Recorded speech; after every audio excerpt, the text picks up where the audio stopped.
What's going on, folks? Welcome to Study Hall. If it's your first time here, my name is Philip Godfrey. If you're returning, welcome back, Bible Study fam. Study Hall is a Bible study that's built off of the scriptures in Matthew 6:33, where the Messiah tells us to seek ye first the kingdom of the Father and his righteousness, and all things shall be added unto you. So we gather together to do just that, to see, seek, and serve the kingdom of the Father. And so for today's study, we're going to be continuing a series of studies that we began at the beginning of the year in January, entitled From Creation to Revelation, where we've been tasked with the assignment of walking through the entirety of the book of the text of the Bible from Genesis to Revelation this year. And so today we will be looking at the books of Nahum, Habakkuk, and Zephaniah. All right, the books of Nahum, Habakkuk, and Zephaniah. So let's go ahead and jump in there. All right. And so as we begin the book of Nahum, and so the book of Nahum is a prophetic book. It's still in that section of the Old Testament that we have titled the minor prophets. There's nothing minor about these prophets, but it's in that section. And so as we're getting very near to the end of the Old Testament, here you will find the book of Nahum. And what we see in the book of Nahum as the book begins, we see a contrast early between Nahum and the book of Jonah. All right. So whereas Jonah was prophetically given instructions to go and prophesy against Nineveh so that the Father could show mercy to them. Here, during the time of Nahum, when he is prophesying many years later after this, he is now prophesying to a Nineveh regarding the judgment of the Father coming and falling on them and on the Assyrians. So how they had humbled themselves in Jonah's season of time through that prophetic word had worn off, and they were no longer following those ways and aligning themselves with the Father in the same way that they had during the time of Jonah. And so, as Nahum is prophesying this, he's prophesying the fall of Assyria. He's prophesying the judgment of the Ninevites. This is to encourage, is to the encouragement of the people of Judah, as ultimately they hope to see the destruction of their oppressors at the hand of the Father. And so, as chapter 1 ends, we see just that. We see the Father decreeing over the Assyrians and the people of Nineveh that they will completely disappear, and that he is preparing a grave for them because of their wickedness, especially in how they have handled his people. The Assyrians were known for being quite violent, as it related to the nations around them and others, especially those who they brought into their captivity. And the Israelites were no exception. They were ridiculed. They were set under these same types of oppressive acts and all those things, just like all the other nations were. And so now the Father has seen what they have done to his people, and now he has decreed to come and go to war with them himself. And so we see at the end of chapter 1 that the Father, even though he's decreeing judgment on the Ninevites and Assyrians, we see here that he's also encouraging the people of Judah and telling them that there is a messenger who is coming for them, who is coming to them, who will bring peace to them, and that they shall keep the feast, they shall keep their vows, because the wicked will no longer invade the land of Judah any longer. So we see here a decree, prophetic decree for restoration to go forward, and for the people of Judah in that land to be regathered and resurrected again and become powerful once again with the help of the Father, and peaceful through this messenger who the Father is decreeing to come to them. As we look into chapters 2 and 3, we see more details regarding the overthrow and judgment on the city of Nineveh, and it shows us, speaks very detailed on the judgments and the things that the Father has pronounced on them, because he himself has determined to go to war and fight against them. And even in chapter 3, verse 4, it mentions why, a piece of why this is happening. We know that the Assyrians were very violent, but it's speaking specifically in verse 4, in chapter 3, verse 4, about Nineveh. And it describes the city of Nineveh, which is a city within the territory of Assyria. It describes the city of Nineveh as a place that was full of magic, that was full of idolatry, that was full of witchcraft, and that this place was responsible, this city was responsible for pronouncing and pushing these things out to the other nations that surrounded it and those who it had influence over. And so, for all of these things, amongst the others that are mentioned in the chapter, the Father decrees that He's going to bring shame upon them. They are going to fall, and He's going to completely remove them from the land. All right. And so that is the book of Nahum, a summary. As always, go back and read these things yourself. I could be telling you anything. I'm not, but I could be. I don't want you to believe me. I want you to believe the words of the Father. All right, let's move into the book of Habakkuk. And so Habakkuk is interesting because Habakkuk is one of the only books, prophetic books of the Bible, where Habakkuk is not prophesying to a people. What we see here in this book is Habakkuk having a conversation directly with the Father, and then we are getting insight. We are being privileged to see their interaction through the words of this book. So again, Habakkuk here is not prophesying directly to the people. He's not prophesying about what's going on. He is asking the Father questions. Him and the Father are having dialogue, and then they're going about it from that perspective. And I thought that was very intriguing, considering all the other books the prophets are actually prophesying to someone or prophesying about what the Father is doing. But as the chapter begins, as the book begins, what we see here is that Habakkuk is having a vision of some sort. I think it said that he was troubled. Let me find it really quickly because I want to tell you the truth. The burden, yes, he received a burden, a vision, some type of weight come upon him. And he begins asking the Father, having a conversation with the Father. He's asking him, and I'm paraphrasing, he's asking him why he's not hearing his cries for help. So I'm assuming, according to the text, what I'm seeing in the text, that Habakkuk has been praying to the Father for help, for assistance, for guidance, for some relief from all the wickedness that's going on. And now he's asking the Father why he is not hearing his cries for help. He asked the Father, how long will the evil and violence that he sees around him continue to reign?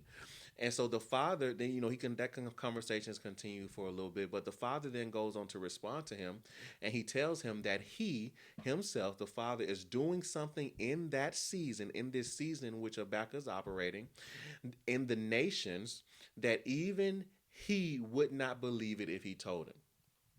So he's saying, hey, Habakkuk, I got something going on. I know I hear you, but I got something going on. I'm working on something. And if I told you what I was doing, you wouldn't even believe me. And so he goes on to tell him what he's doing. He tells him that he's raising up a wicked and violent people. Now he's speaking about the Babylonians. The Babylonians and Assyrians were world powers or nations that were surrounding the children of Israel at the time. And they were powerful. And so they were not the same nation, though. Eventually, Babylon does lay siege to Assyria, and they overcome them and whatnot and become the world power. But what we see here is that the Father is decreeing that he is going to use the Babylonians, and they're going to go out and conquer the Assyrians and the people of Judah. All right, this is important. And so just like the Father told him, Habakkuk couldn't understand this. He couldn't understand how the Father, or why the Father would use a wicked people to come and oppress a people who he considered to be more righteous than they are. This shows us the heart posture not only of the prophet, but also the heart posture of the people of Judah and of the people of that nation. To them, it did not matter how they lived their lives. It did not matter that they were wicked. It did not matter that they were idolatrous. It did not matter that they were shedders of blood. It did not matter that they had defiled the Father's temple. It did not matter any of those things to them. What they saw was that they were a righteous people, regardless of what they had done and what they continued to do, the idolatry. They considered themselves a righteous people, and these other people were wicked, were less than. And so with everything going on, they still felt this way. And so as Habakkuk is now asking the Father, presenting another question to the Father, he cloaks it behind this veil. And he says, like, hey, why would you even use those people, those wicked people? Because ultimately, they're just going to give glory to their idols instead of giving it to you, who you really deserve. This is interesting to me because we have seen instances in the previous studies that we've done in the previous books of where the people of Judah and the people of Israel were doing the same thing. They were not acknowledging the Father nor giving him the credit where it is due. So Habakkuk's using something, in my opinion, that is a faulty foundation for an argument. But we don't have to get into the details of that. I'm getting excited. But Habakkuk goes and he has this conversation. He's having this conversation with the Father. And he could not understand how or why the Father would use this wicked nation to come against the more righteous nations, and overcome them and lay judgment on them. But essentially, what we're seeing here and what the Father is showing us is that He can use whatever, even wickedness, to accomplish His purposes in the earth. And he's showing us that wickedness never goes unpunished. So even though he's using Babylon in this season to come against the Assyrians, oppress and overcome them, and completely root them out of the earth, and the Judeans to bring them into captivity, eat in exile, even though he's using them, a wicked people, to do that, his will in this season, that they are still wicked. And that they, just because he's using them, doesn't mean that they won't go unpunished for their deeds. All right. And we see that through the prophecy in Daniel, that Babylon will also come and face judgment. They eventually fall to the Medes and the Persians. And we see that in the when Daniel's looking at the vision of the man who has a head of gold and all these things. So we see that, the Father can use, he's showing us that he can use whatever he wants to, however he wants to accomplish his plans, even if it is wickedness. And so this brings another response from the Father's question that Habakkuk has presented him, brings another response from the Father in chapter 2, where this is where we get the verse that everybody knows from the book of Habakkuk, right? Where the Father tells him to write plainly what he's telling him, to write plainly his response so that he can go and share it with others.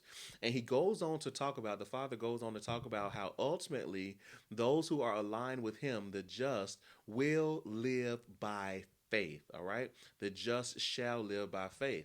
And all those who trust in their wealth, who trust in their ability, who trust in their money, they will receive sorrow when the entire earth receives the knowledge or awareness of the Father's glory. Those idols, the wealth, none of that stuff is going to matter at the time when the Father's presence is dwelling in his holy temple. And the text, and as we're walking through chapter 2, it tells us that this is for a future time, because he tells Habakkuk to write the vision, make it plain so that he may run who reads it, because it's going to speak at the end, right? So we see that at the end, there is going to be a time when these people who have not aligned themselves with the ways of the Father, because the just shall live by faith. So he's saying that those who have not decided to live by faith, they are considered not just, and they have aligned themselves on the wrong side of the judgment. And none of the things that they think will save them will help them in that day, will help them in that time. All right. Because they have chosen their side. And we need to make sure that we are aligning ourselves properly, and asking ourselves the question, are you the just living by faith? Because this says at the end it's going to speak. I know people don't want to read the Old Testament, but this says at the end it's going to speak. So at the end, this is going to be the question. Have you lived by faith? We'll talk about faith when we get deeper, when we get over into the New Testament, right? And so as the book of Habakkuk ends in chapter 3, we see Habakkuk here praying to the Father and decreeing to the Father that he is the Yahuwah of salvation and that he will rejoice only in him. Is this your posture? Then that he is the place of his strength, and it will cause him to be sure-footed in every season. Is that your posture? Are you convinced? Do you believe that the Father is your place of strength and that he himself will cause you to be sure-footed in every season? Or do you believe that your job is the reason that you're sure-footed in every season? Do you believe that your pastor is the reason that you're sure-footed in every season? Do you believe that your family is the reason that you're sure-footed in every season? No, here the text says that Habakkuk is praying.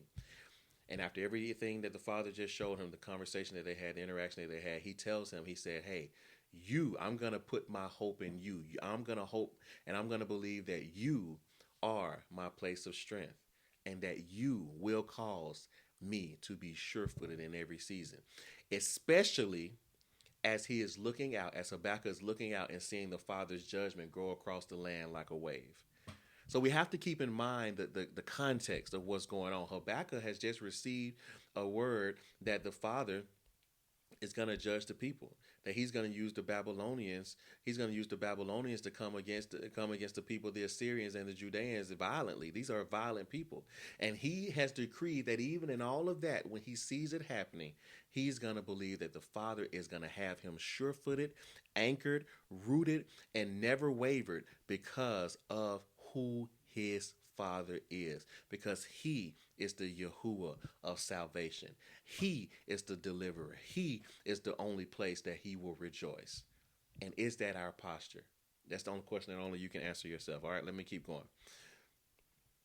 Let's move into the book of Zephaniah, all right? So in the book of Zephaniah, we're going backwards a little bit in time, okay, in the timeline.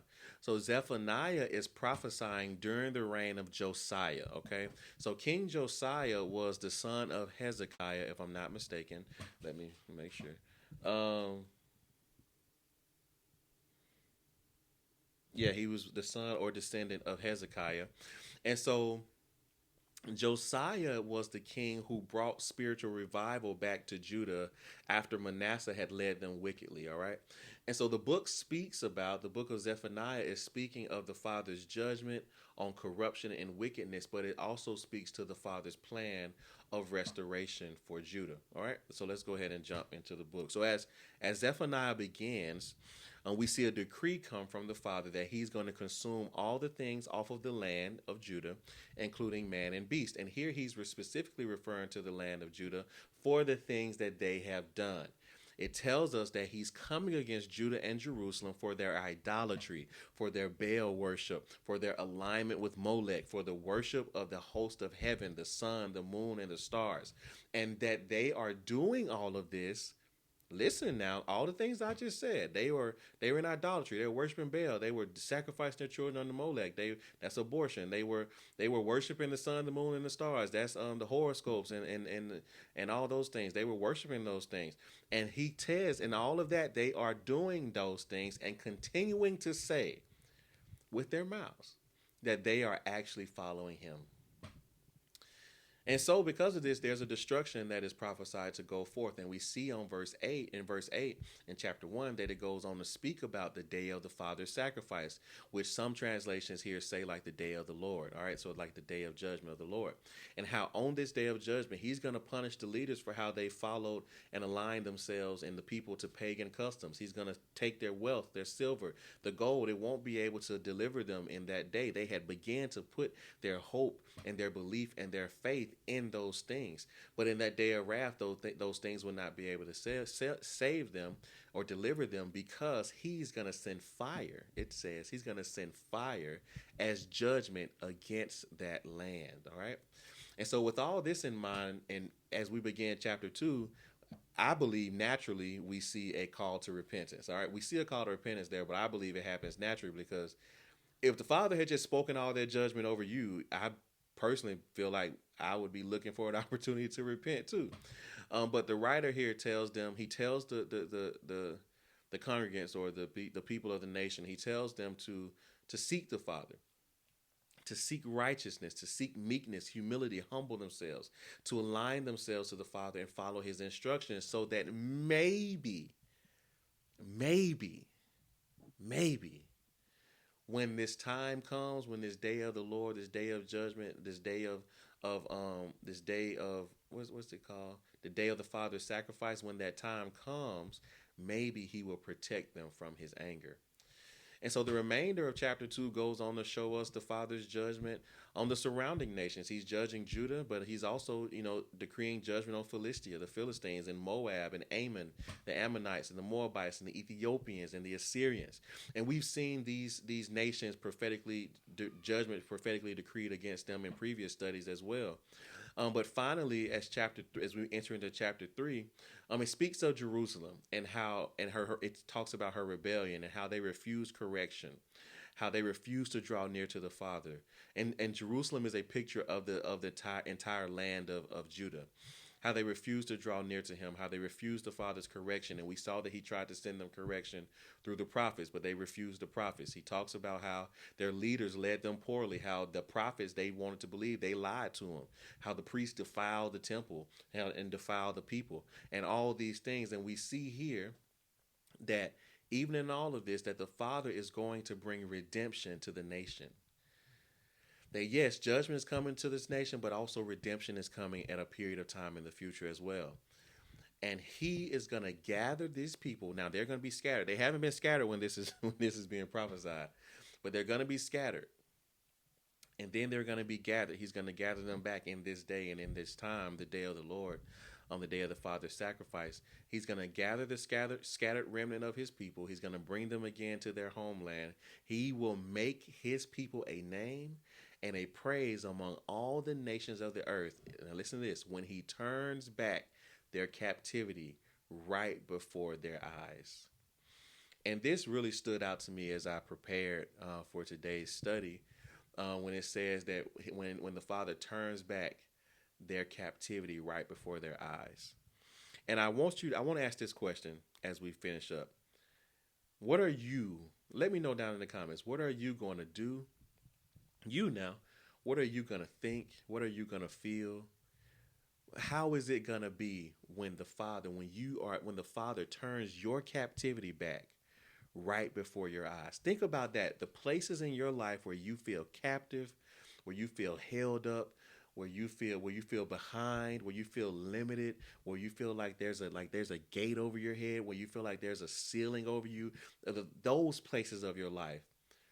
When he turns your captivity, so when he turns your captivity back means that he snatches away that captivity, that he just pours that his freedom rolls in unexpected, just unmerited, just unprovoked. And he said, how is it going to be for you? Just imagine that. Don't even think about them, because theirs is coming. It's coming for us as a group. We'll talk about that when we talk about it. But how are you going to feel on the individual level when he rolls back your captivity and you get to see him do it with your own eyes? What is that going to do for your faith? Huh? And I challenge you to see it now. I challenge you to see the rolling back now of your captivity, to see yourself as free now, to see, to rehearse what you're going to do and how you're going to feel when this happens, because the Father is rolling back your captivity right before your eyes. And I believe this, that he's doing it right now. All right, man. I get happy all by myself. All right, then. That's all I got for us today. Thank you guys so much for jumping on and jumping into Zephaniah, Habakkuk, and Nahum with me. We'll continue moving forward. And on the next study, we will be looking at the books of Haggai, Zechariah, and Malachi as we finish up the Old Testament and jump into the New Testament. So I'm excited about that shift and transition. But listen, I love you. But more important than that, the Father loves you. Let him love you, okay? Start before you're ready and don't stop. I'll catch you guys in the next one.